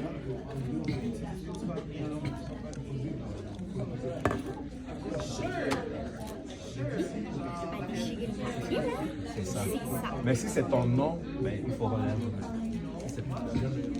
Bro, j'ai pigé mon propre. Ouais, voilà. En plus, je savais que ça allait. Je dis, Je pensais que c'était ça qui était. mais moi, c'était le pardon, justement. Et en passant, La tentation, j'aime ça. Ok, oui, excuse-moi. Non, vas-y. Ok, le sujet, c'est la tentation. J'aime tellement ce sujet-là parce que je trouve que ce qui est important de savoir, parce qu'il y a tellement de choses à dire, c'est que être tenté, c'est inévitable. C'est quelque chose qui va arriver. En tant que chrétien, on est dans le monde. C'est des choses à laquelle on va faire face. Ça fait partie de When Jesus says, pick up your cross and follow me. Ça fait partie de ça. Sauf qu'il faut savoir résister. Parce que si tu tombes, oui, Dieu va te pardonner tout ça. Oui, tu peux apprendre de tes erreurs. Mais si tu tombes, tu laisses une porte ouverte à l'ennemi d'avoir accès à ta vie directement. L'ennemi peut t'attaquer dans tes pensées. Mais quand tu succombes à la tentation, là, c'est vraiment, tu laisses une porte ouverte et ravage littéralement. Et je trouve que tentation, ça peut être à tout niveau, que ce soit par l'impudicité. Parce que je trouve que quand on pense à tentation, on l'associe à l'impudicité, mais ça peut être voler, ça peut être insulter, ça peut être trahir, même convoiter aussi, ça peut rentrer dans ça aussi. Et je trouve que, comme je l'ai dit tantôt, c'est important de non seulement de résister, mais de le rebuke it in the name of Jesus. Parce que les tentations, ça commence là, après ça va là, après ça se transforme en action. Et des fois, oui, c'est tes propres pensées qui t'amènent vers ça et ensuite le diable t'influence, mais des fois, c'est juste le diable qui dépose des pensées, quelque chose que tu pensais même pas, là. Tu es en train de faire quelque chose, puis tout d'un coup, tu as cette tentation-là, dès que ça arrive, rebuke that in the name of Jesus. Ne laisse pas ça rentrer dans ton cœur, parce que je pense que c'est écrit dans la Bible que le cœur, de là viennent les sources de la vie, je crois. Et je trouve que quand ça reste dans ton cœur, puis ça mijote dans ton cœur, ben, tu vas finir par le commettre, tu vas finir par le faire, même si que c'était pas ton désir à la base. T'sais. Puis je trouve que c'est vraiment important de résister face à ça pour ne pas donner un accès au diable dans ta vie et d'opérer dans ta vie. Si je peux ajouter, j'ai aimé quand tu as dit ça commence ici, puis après ça va dans le cœur. Ça m'a fait penser au verset qui dit je serre ta parole dans mon cœur afin de ne pas pécher contre toi. Dans le fond, c'est important aussi, comme un des garde-fous qu'on peut se mettre justement, c'est ça, c'est lire la parole de Dieu puis vraiment mettre en pratique cette parole. Que cette parole ne reste pas juste dans notre tête justement, mais que ça va dans notre cœur, justement pour qu'on puisse marcher selon la parole de Dieu. Et ça m'a fait penser aussi à quand Jésus a été tenté après son jeûne, dans Matthieu 4, comment il répliquait au diable après chaque tentation, c'était avec la parole justement. On voyait que la parole était dans le cœur de Jésus. C'était pas juste dans sa tête, mais il vivait cette parole. Et quand on est dans un moment de tentation, si la parole de Dieu est dans notre cœur, ça va être facile pour nous de retourner à cette parole-là et de répliquer justement avec la parole. Oui, c'est vrai ça. Parce que je trouve que ça marche de l'effet inverse. Tu cultives la parole là, ça va là, et ça ressort par tes actions. Fait que ce qui fait que quand la tentation va là, mais tu laisses pas ça aller dans ton cœur, c'est comme tu peux contrer contre. Tu sais, c'est comme un. Tu sais, je veux dire, puis la tentation, des fois, c'est un combat. Des fois, c'est des choses auxquelles tu vas faire face, que ça soit, peu importe ce que c'est un combat. Puis comme je l'ai dit tantôt, le chrétien n'est pas fait pour juste subir. On est là pour résister et combattre. Parce que quand tu combats, mais t'as pas de bouclier, oui, tu combats, mais à la fin, tu vas mourir parce que t'as rien pour te protéger. Et la protection, c'est vraiment comme c'est la parole de Dieu, la prière, tout ça. C'est ça, je voulais juste rajouter aussi un truc. Mais pas rajouter, comme tu l'as dit tantôt, la prière. Je voulais juste parler aussi de la prière. Et Jésus-Christ, avant d'être pris par les Romains, il a amené ses disciples au jardin. Il a dit, veillez et priez, afin que vous ne succombiez pas à la tentation. Parce que l'esprit est bien disposé, mais la chair est faible. Et qu'est-ce qu'il a fait, c'est qu'il est montré en fait le chemin. Il était en train de leur dire, n'attendez pas que la tentation se présente avant de prier. Parce qu'un enfant de Dieu n'est pas réactif, mais il est proactif. Donc, souvent, beaucoup de gens vont commencer leur journée, c'est après ça qu'ils sont tentés, ils sont comme, oh, là, il faudrait que je prie. Non, en fait, tu dois être proactif dès l'avance, avant que la tentation n'arrive. C'est pour ça que dans le modèle de prière que le Seigneur nous a donné, il y a un modèle qui dit, ne nous induis pas à la tentation, mais délivre-nous du mal. Donc chaque matin, avant de commencer ta journée, tu dois déjà prier contre les tentations parce que si tu es sur cette terre, tu vas avoir des tentations certaines. Mais déjà, tu dois te prendre de l'avance. Tu dois déjà commencer à être proactif, de dire Seigneur, garde-moi lors de la tentation. Tu sais mes faiblesses. Tu sais que ma faiblesse c'est dans ça. Ne permets pas que je sois soumis à la tentation. Que soumis, ça veut dire céder. Que je puisse céder à la tentation. Mais délivre-moi du mal. Amen. Et moi je pense que en plus de la prière, en plus de la lecture de la parole de Dieu, également la prière. Ce sont des choses qui vont nous aider. Moi, je voudrais rajouter par rapport à la tentation. En fait, quand tu cèdes à la tentation, il ne faut pas céder à la tentation parce que quand tu cèdes, après même quand le Seigneur t'a pardonné, tu es là, après le diable va te mettre des idées, il va te dire, tu peux refaire ça, le Seigneur t'a pardonné, il va dire, tu peux refaire ça, il n'y a pas de souci, le Seigneur t'a pardonné. Si tu fais encore, après tu vas te repentir, c'est quand le Seigneur va encore te pardonner. Et là, tu vas commencer à hésiter, il va te mettre tes pensées, le Seigneur est bon et amour, il va te pardonner, Et là, ça va te pousser encore plus à le refaire. C'est pour ça que vraiment, il faut en fait ne pas commencer. Parce que quand tu vas commencer, même si après le Seigneur te pardonne, le diable va te mettre dans la tête. Si tu as pardonné une fois, il peut te pardonner 2 fois, donc tu peux le recommencer comme tu veux. C'est ça, la Bible dit, ne donnez pas accès au diable. Et le diable est vraiment malin. Il y a vraiment, je dirais, 4 choses qui nous arrivent. Il y a les offenses. Les offenses, ça vient des autres. Mais comment nous devons réagir face aux offenses? Il faut pardonner. Il y a des problèmes. Les problèmes, ben, ça vient de nous-mêmes. Écoute, si tu as pris Visa Mastercard, tu allais dépenser. Tu allais à Winners, chez la sœur Noémie, dépenser partout. Écoute, quand Visa vient t'appeler le recouvrement, t'appelle, ne dis pas que c'est le diable. C'est un problème dans lequel tu t'es mis. Donc ça vient de toi. Et face au problème, ben, qu'est-ce qu'il faut faire? Il faut se repentir. Amen. Les épreuves, ben, ça vient de Dieu. Quand les épreuves viennent, la Bible dit qu'on doit se réjouir. Parce que les épreuves, c'est pour nous amener dans une autre dimension. Écoute, pour que tu puisses graduer et avoir ton deck, ça va prendre que tu passes des épreuves, ou bien des épreuves, on appelle ça les épreuves d'examen. Parce que sans les épreuves, tu ne pourras pas avoir ton diplôme. Les épreuves, Dieu va les utiliser pour t'amener plus haut. Mais la dernière chose, c'est la tentation. Et la tentation, ça vient du diable. Et il faut résister. Il ne faut pas donner accès au diable. Parce que quand tu donnes accès à l'oncle, il va prendre le bras, et ainsi de suite, il va prendre plus. Et je trouve que j'ai aimé quand tu as dit que tu sais, des fois, quand tu succombes à la tentation, tu retombes et tu te relèves, tu retombes, tu relèves. Sauf qu'il y a 2 trucs. Il y a une différence entre combattre et il y a une différence entre vraiment succomber. Parce que quand tu succombes, non seulement tu es à l'aise dans le péché, mais tu prends la grâce de Dieu en vain. Fait à chaque fois que tu le fais, c'est comme si tu reclous Jésus sur la croix parce que tu dis ah ben de toute façon, il est mort pour ça. Ah de toute façon, il va me pardonner. Et qu'est-ce qui est... Voilà, et qu'est-ce que je trouve vraiment Bye bye. Je vais aller pratiquer. Bye. Et qu'est-ce que je trouve vraiment pathétique, c'est que quand le diable va te tenter et dire de toute façon, tu peux refaire ce péché-là, de toute façon, tu peux insulter cette personne-là, de toute façon, tu sais, tu redemandes pardon, Dieu va te pardonner. Et quand tu commets la tentation, Dieu va jamais te pardonner. Et que c'est à double tranchant. Et c'est comme ça que tu te C'est le retrouves dans un même cercle lui vicieux. qui vient te dire que Dieu ne te pardonne pas. Dieu Ouais. ne te pardonne. Fait que là, ce qu'il fait, tu culpabilises, tu dis, à quoi bon? Je vais refaire ce péché-là parce que de toute façon, je suis pas digne. Puis là, après, quand tu refais ce péché-là, je sais que Dieu va me pardonner. Puis là, après, c'est comme un cercle vicieux, c'est vraiment briser ce cycle. Moi, j'ai une question. Ouais.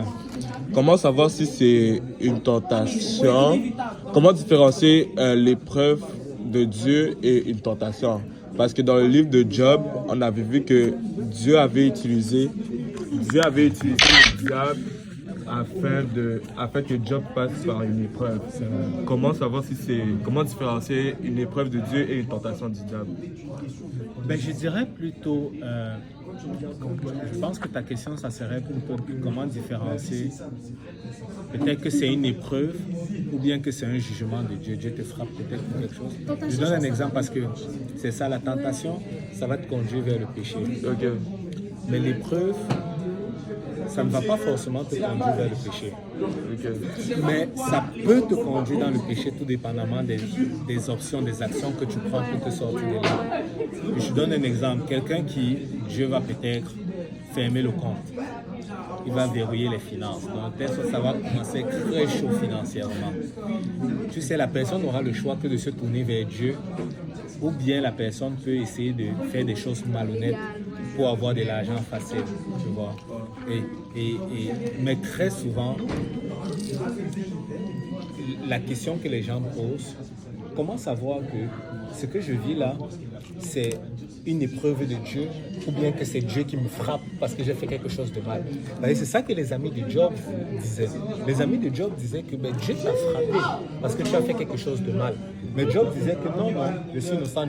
Job pointait plutôt vers une épreuve. Comment distinguer les autres? C'est juste, si tu sais que ta vie est en règle avec le Seigneur et tu traverses des situations difficiles, c'est que c'est une épreuve, tout simplement. C'est ça. Parce que c'est vrai que Dieu peut souvent frapper quelqu'un pour lui ramener vers le bon chemin. Parce que peut-être la personne vit dans un péché ou bien fait quelque chose qui n'est pas bon. Dieu veut le ramener, mais Dieu veut ouvrir ses yeux. Dieu va le frapper dans quelque chose pour juste le ramener dans le chemin. Mais si tu sais que ta vie en règle, tu en fais avec le Seigneur, les situations difficiles que tu traverses là, c'est plutôt une épreuve.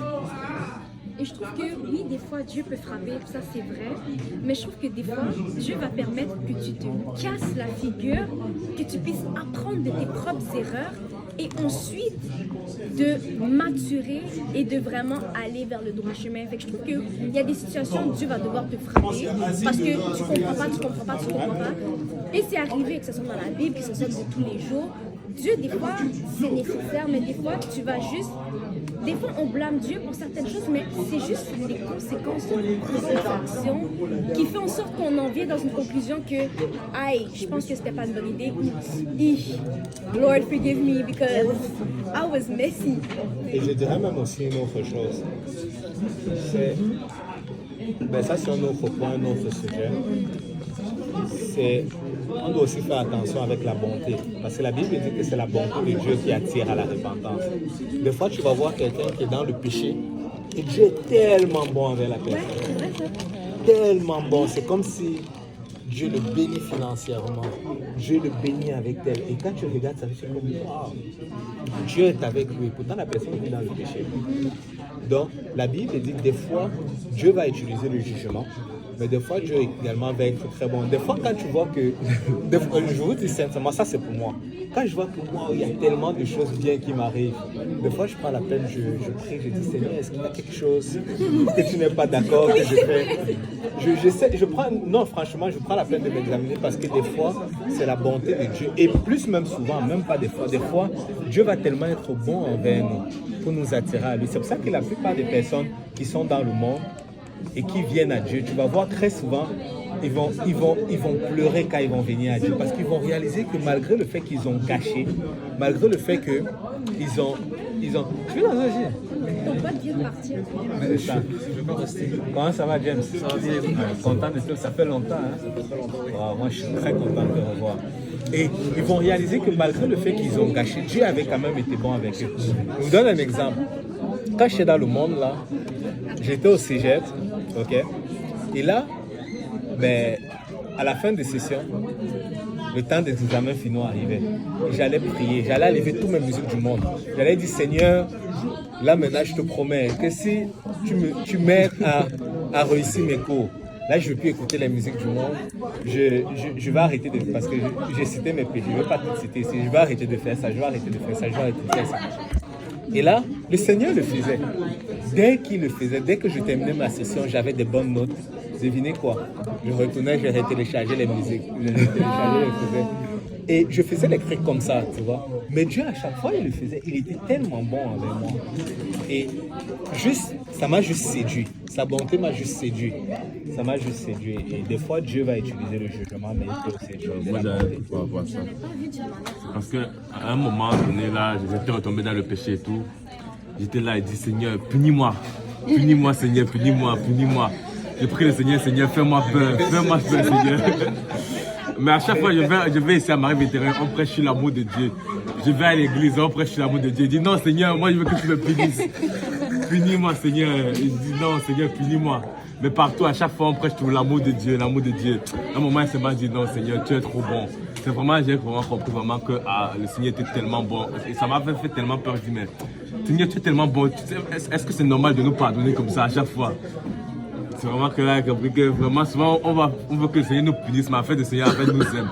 Il va plus apporter de l'amour, de nous donner plus d'amour. Gloire à Dieu. Prochain papier, hey, ça a pris du temps, hein, c'est ça, là. Il faut que... Dis-moi si tu as appris un sujet qu'on a pris, ou bien ton propre sujet, tu peux... Ah non, le pardon. Pardon, déjà.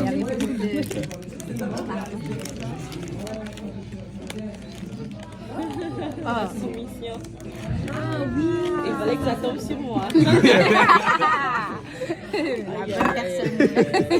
La soumission vers quoi? À Dieu, soumission au couple. La soumission. Vas-y. Je trouve que ça, c'est un sujet très fort. Parce que je vois la soumission dans beaucoup de choses, en fait. Déjà, la Bible nous dit de nous soumettre les uns aux autres. Quand tu es marié, tu dois te soumettre à ton mari. Tu dois te soumettre à l'autorité. Je ne sais pas, ton patron, si c'est le patron, si tu vis encore chez tes parents, à ton père et à ta mère. Ouf, c'est un sujet trop fort pour moi, en fait. Je ne sais pas quoi dire, mais... je sais vraiment pas quoi dire, honnêtement. J'étudie encore sur la soumission, donc s'il vous plaît, donnez-moi encore le temps. Je sais pas. Vas-y. Moi, je trouve que... Ok, je vais parler du niveau genre relationnel et tout. Je trouve que la soumission, surtout dans notre génération, like Gen Z generation especially, c'est tellement mal compris, la soumission, mais extrêmement mal. Parce qu'on voit la soumission comme quelque chose de péjoratif, comme quelque chose de négatif. On voit la soumission d'une manière, d'un aspect comme si c'est une faiblesse. Non, en vrai, c'est une manière d'honorer Dieu. De notre manière que ce soit soumission, de se soumettre à Dieu, puis de vraiment obéir à Dieu, en lui donnant notre vie justement, ou au niveau relationnel, tu sais, comme par exemple quand ça se dit comme femme, soumettez-vous à votre mari, il y a beaucoup de gens qui ne comprennent pas, ils pensent que ouais, la femme c'est l'esclave de son mari. La femme is not supposed to be like la femme de ménage, c'est pas ça, il ne faut pas référence à ça. Soumission, c'est que en tant que l'homme, le mari doit se soumettre à Dieu, parce que Dieu a une vision pour la famille. Ce qui fait que quand la femme doit se soumettre au mari, le fait que le mari est connecté à Dieu, la femme va aider le mari à accomplir la vision que Dieu a pour les deux. Fait que on parle de cette soumission-là, pas la soumission moi, c'est vraiment le côté comme, pas, oui, obéissance, mais je le vois comme like, teammate, équipe, ouais. Puis que chacun a son rôle et pour le bon fonctionnement de la famille, chacun a besoin d'être à son poste pour que Dieu puisse les utiliser les deux. l'humilité. Et au niveau spirituel, soumission, je trouve que c'est vraiment un travail d'humilité aussi. Beaucoup. Et surtout, il y a beaucoup de chrétiens qui se disent, oh, comment ça se passe les autres, whatever.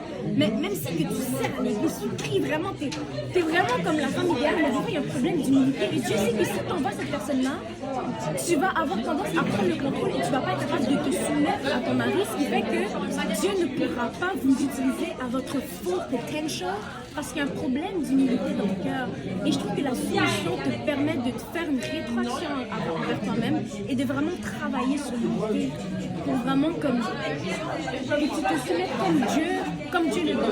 Moi, c'est vraiment ma perspective par rapport à ça. Ce que tu dis est très important et ça m'aide à me rappeler de quelque chose que mon pasteur dit souvent. Lui, il définit la soumission comme le fait de se mettre sous la même mission que quelqu'un. Parce qu'il faut que tu te mettes sous la mission. Par exemple, supposons qu'avec mon mari, je ne suis peut-être pas d'accord avec une décision qu'il est en train de prendre. Donc, je prends exemple sur mon mari, c'est mon mari. Donc, supposons qu'il prend une décision, mais je ne suis pas d'accord. La soumission dit que malgré que je ne suis pas d'accord, je me soumets. C'est comme, je sais que, ok chérie, vraiment, quel exemple je peux prendre? Ok, ne mange pas ce plat, mange plutôt ce plat. Parce que celui-ci peut apporter tout ce qui est nécessaire pour ta santé. Mais s'il décide de prendre ce plat, je ne suis pas d'accord avec lui, mais je l'accepte. Et c'est là que c'est difficile quand tu n'es pas d'accord avec la personne avec qui tu marches, mais que tu sais que tu dois te soumettre à cette personne. C'est extrêmement difficile, mais pas impossible parce que je crois qu'on peut y arriver. Parce que si le Seigneur nous met dans cette position, c'est parce qu'il veut aussi nous apprendre. Et ça va arriver dans tous les aspects de notre vie, sur tous nos âges, on aura à se soumettre les uns aux autres. Parfois, c'est à quelqu'un d'autre de se soumettre à toi. Et parfois, c'est à toi de se soumettre à la personne. Mais il ne faut pas qu'à la fin, tu lui dises, voilà, je t'avais dit, tu m'avais... Non, ce n'est pas de ça. Peut-être que oui, la personne a pris une mauvaise décision, tu avais raison, mais c'est ça aussi la solution. Tu dois apprendre aussi à te taire. Tu donnes ton opinion, ensuite tu te tais. En tout cas, c'est vaste, honnêtement, la solution, c'est vaste. Mais si la personne décide d'aller se jeter de l'autre monde, est-ce que tu vas suivre la personne pareil? Mais non, ça c'est juste tu suis. Mais s'il décide de tout vivre pour le Seigneur, je ne vais pas le suivre là. On est soumis jusqu'à un niveau, je vais dire là. Déjà de un, la première soumission c'est envers le Seigneur. Amen, c'est ça. Et quand tu regardes l'homme, comme la sœur Noémie l'a dit en fait, la Bible dit l'homme doit être soumis à Christ. Et ça c'est la première des choses. Et nous tous nous devons être soumis à Christ. Et même avec les parents, la Bible dit enfants, obéissez à vos parents dans le Seigneur. On précise bien dans le Seigneur. Qu'est-ce que ça veut dire? Ça veut dire que si ton père là, ou ta mère ne sert pas le Seigneur et qu'il te pousse à boire de l'alcool, écoute, tu dois réaliser que la première soumission c'est d'abord envers Dieu. C'est pour ça qu'on dit dans le Seigneur. Et moi, personnellement, quand j'étais encore avec mes parents, au départ mes parents ne servaient pas le Seigneur. Mais moi je m'étais dit, le salut est personnel. Donc, mes parents ne peuvent pas m'empêcher d'aller à l'église, prier. C'est d'abord envers le Seigneur. C'est d'abord la soumission doit d'abord être faite envers le Seigneur. Donc comme on a dit tout à l'heure, la soumission c'est vraiment vaste dans plusieurs secteurs. Et quand on parle, la Bible nous recommande vraiment d'être soumis parce que la première personne à avoir pas été soumise, avoir été insoumise, c'est le diable. Et le diable en réalité s'est rébellé contre Dieu. Il a été chassé loin de la face de Dieu. Pourquoi? Parce que Dieu n'aime pas la rébellion. Dieu n'aime pas la rébellion. En fait, quand on se rebelle, ça rappelle au Seigneur le diable. Et on va juste aller beaucoup plus bas. Même si on a raison. Mais Dieu ne veut pas qu'on se rebelle. Et je sais qu'aujourd'hui, on est dans une société qui montre, on marche pour tout éprouver. Et on doit faire vraiment attention. En fait, en tant qu'enfant de Dieu, Dieu veut qu'on soit soumis à nos dirigeants. Premièrement, à nos dirigeants. C'est le pasteur. Le pasteur n'est pas notre ami.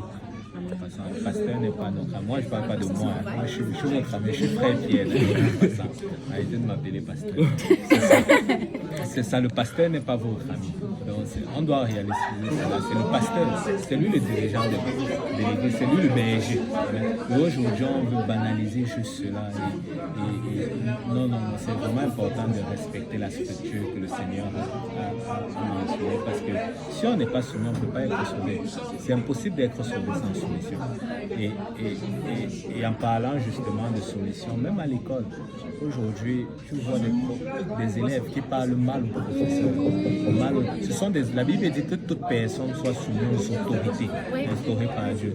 Que ce soit la police, que ce soit quand on parle d'autorité, là, ce soit des professeurs, tant et aussi longtemps qu'ils ne font pas ou ne disent pas des choses contradictoires à la parole de Dieu, nous devons être soumis. Amen.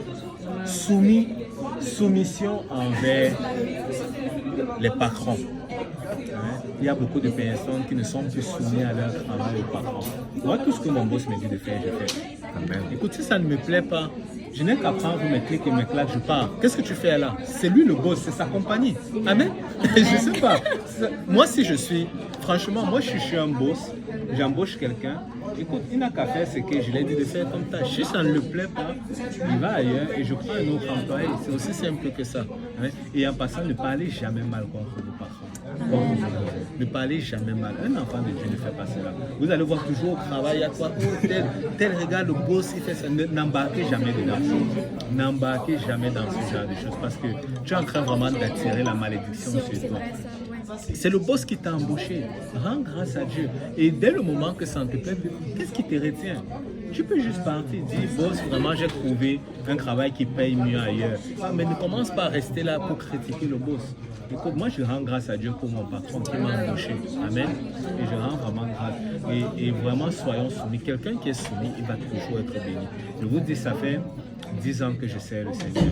J'ai vu dans la maison de Dieu des personnes qui étaient rebelles, complètement rebelles au pasteur. Écoute, tu regardes leur vie aujourd'hui, non seulement ils ne servent plus le Seigneur, mais leur vie est complètement pourrie. Tu ne veux même pas ressembler à cela. Mais j'ai vu des personnes qui strugglaient, qui avaient des difficultés dans leur relation avec Dieu. Tu pouvais voir vraiment littéralement que c'était des chrétiens qui avaient de la difficulté, mais il y a quelque chose. C'est que quand le pasteur disait de faire quelque chose, il faisait. Et tu peux voir aujourd'hui comment ils ont été bénis financièrement. Ils ont des beaux mariages réussis et ils servent le Seigneur. Et moi, je conseille juste, soyons soumis. Amen. Soyons juste soumis. La soumission, comme la sœur Noémie l'a dit, ce n'est pas une faiblesse, mais c'est une force tranquille. C'est une puissance. Amen. C'est pas toi? C'est moi? Ok. Bon. Ça m'englobe un petit peu. J'ai pris mon truc.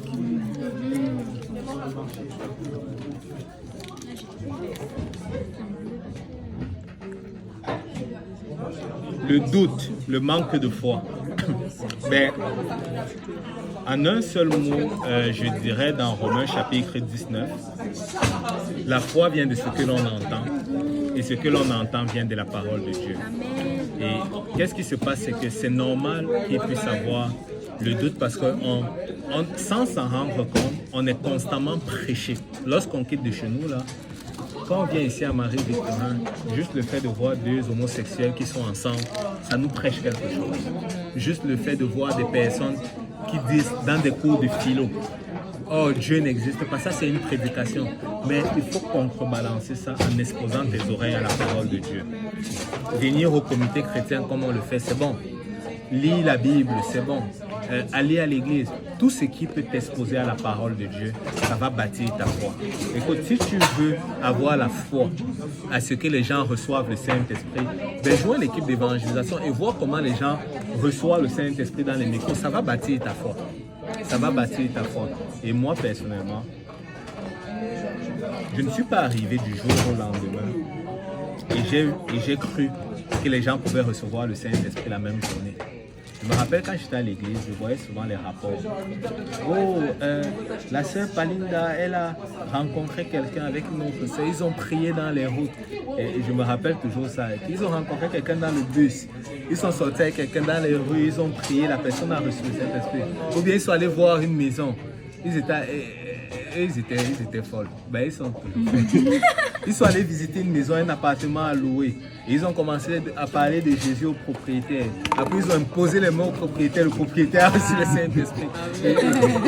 Et là, moi, j'étais choqué. Je voyais, j'entendais cela. Et ça bâtissait ma foi. Et je me suis dit que, oh, je vais essayer cela. Et je me rappelle un jour, je me suis dit, ça n'est assez. Je suis fatigué d'entendre les rapports. Moi aussi, je veux vivre cela. Et là, un jour, j'étais dans le bus Et là, j'ai rencontré une connaissance avec qui on avait fait les cours d'été.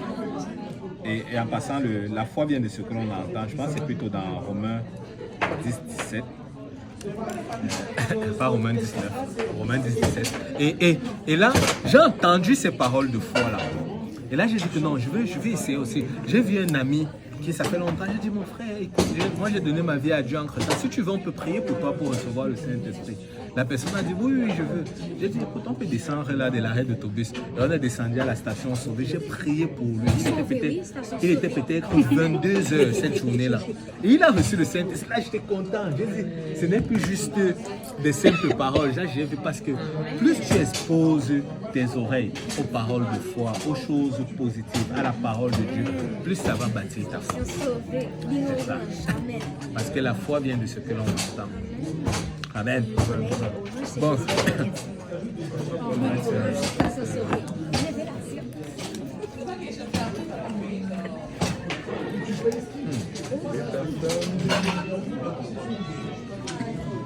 Oh, j'avais un rendez-vous à 13h. Les personnes qui sont nées dans l'église. Parle-nous des personnes qui sont nées dans l'église. Les personnes qui sont nées dans l'église, ben, j'ai pas vraiment grand chose à dire. Mais je sais que c'est pas tous ceux qui sont nés dans l'église. Je sais que c'est pas tous ceux qui sont nés dans l'église qui ont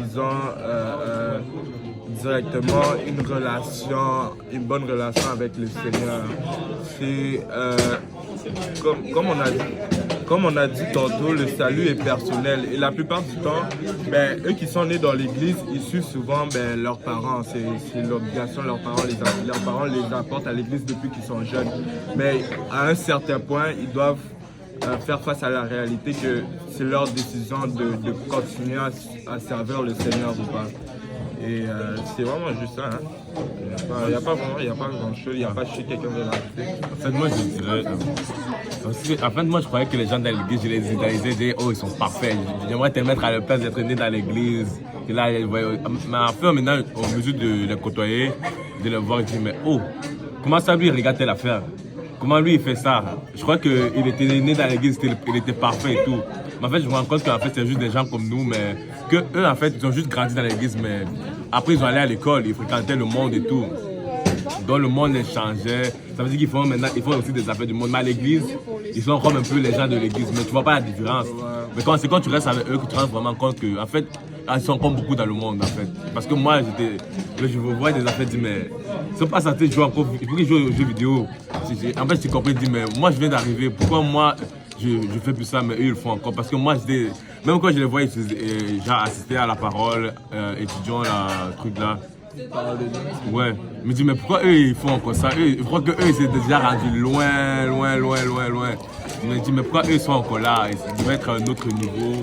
Je m'a un peu amusé de comprendre. Je me rappelle un peu comme le peuple d'Israël. À un moment, le peuple d'Israël, ils étaient là et ils servaient le Seigneur. Mais plus au fur et à mesure que les générations avançaient, ça devenait un peu comme une sorte de religion pour eux. Ils ne servaient pas le Seigneur, ils ne connaissaient pas vraiment qui était Dieu. Après, à un moment, ils se perdaient. Parce que c'était juste qu'une religion. Ils ne prenaient pas ça vraiment à cœur. C'est vraiment ça que je me suis rendu compte qu'en fait, ça sert. Il ne faut pas idéaliser les gens, avoir des préjugés sur les gens que non, ils sont nés dans l'église, ils sont censés être parfaits, ils sont censés être meilleurs que moi. Mais c'est juste ça en fait. Et moi, j'ai vraiment quelque chose à rajouter par rapport à ça, parce que comme mon frère Pierre l'a dit tantôt, l'église, c'est comme un hôpital.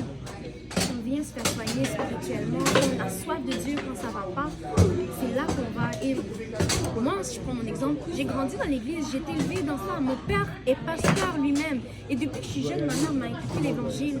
Mais après, mon père m'a dit, oui, je suis ton père, j'ai un contrôle, mais la seule chose que je ne pourras pas contrôler, c'est ta relation avec toi et Dieu. Parce que le salut, il est personnel.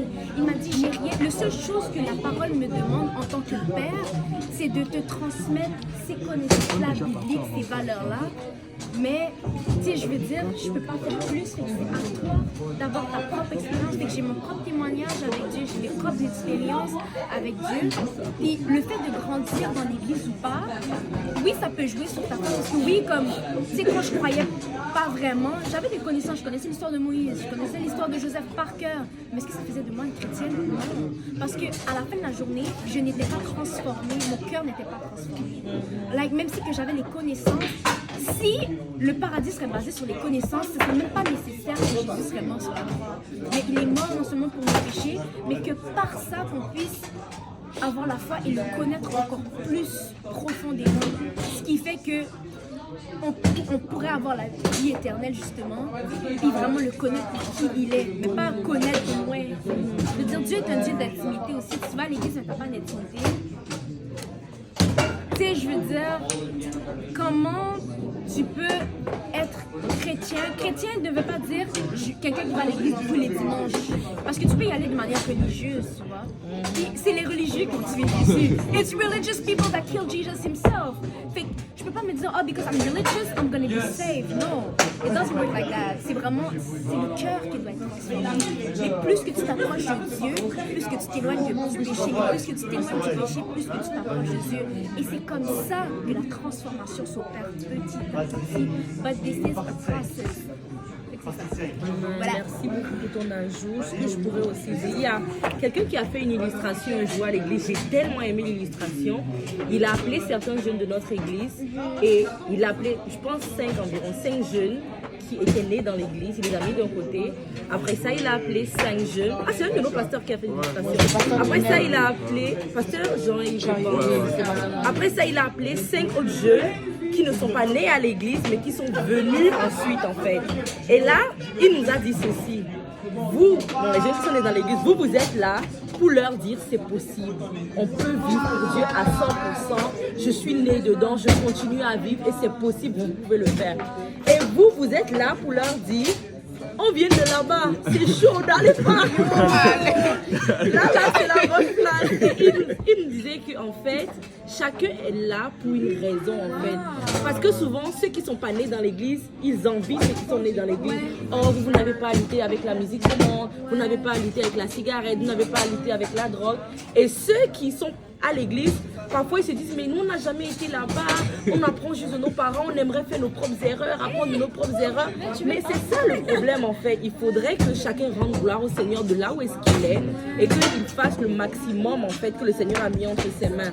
Ceux qui sont nés dans l'église ont quelque chose à faire, ceux qui ne sont pas nés dans l'église aussi ont quelque chose à faire, mais c'est réel. Ce que tu as dit aussi, il faut que quand quelqu'un naît à l'église, il doit arriver un moment où cette personne fasse sa connexion personnelle avec le Seigneur. C'est bien d'accompagner les parents à l'église, c'est bien quand les parents racontent l'histoire de la Bible, mais c'est important que tu aies ton réma personnel avec le Seigneur, où le Seigneur te révèle vraiment sa parole, où tu aies une relation avec lui. Fait que, ouais, naître à l'église, ce n'est pas ça qui veut tout dire en fait. Chacun doit passer par la rencontre personnelle avec le Seigneur. En fait, c'est ça.